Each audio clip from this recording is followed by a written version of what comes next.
Amen again. Let me finish. But I ain't gonna be finished with this topic. Is that again? The prophetic is not a something you get in and then get out of. In the words, in other words, and I've been said this 15, 20 years ago that the prophetic is not a something I woke up one morning and said, Lord, make me a prophet. Well, I want to be a prophet. I don't want to be a pastor. I want to be a prophet. No, I was chosen. I'm chosen into this. I was brought into this. I was birthed. Before you was in your mother's womb, Jeremiah, I knew you. You know what I mean? God chose me. It's not God chooses the prophet. Now, but what I'm saying is that, but when we say prophet, we say seer. We don't use the word revelator, because really that's what we are, though. Revelators, more quote unquote. I'm not trying to change the word. I am saying revelators. It's the revelated gift, the book of Revelations that has prophecy in it. The book of Revelations, right?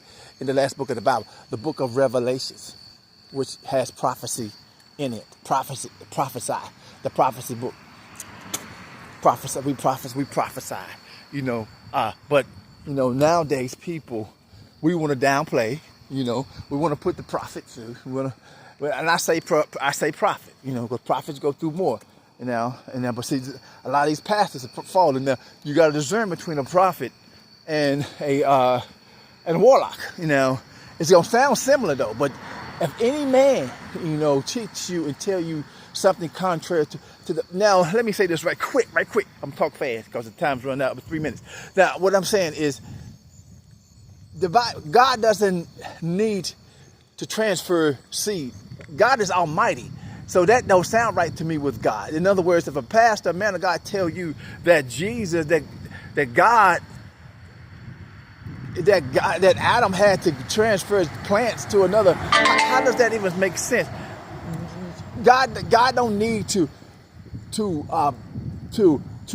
take some seeds down to grow seeds up. God is God.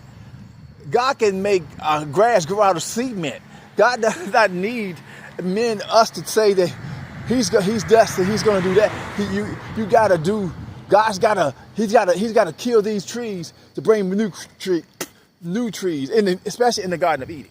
In other words, I'm like saying, why did God birth the seeds? Because they had to have dominion first. No, that don't make sense. No, it don't make sense.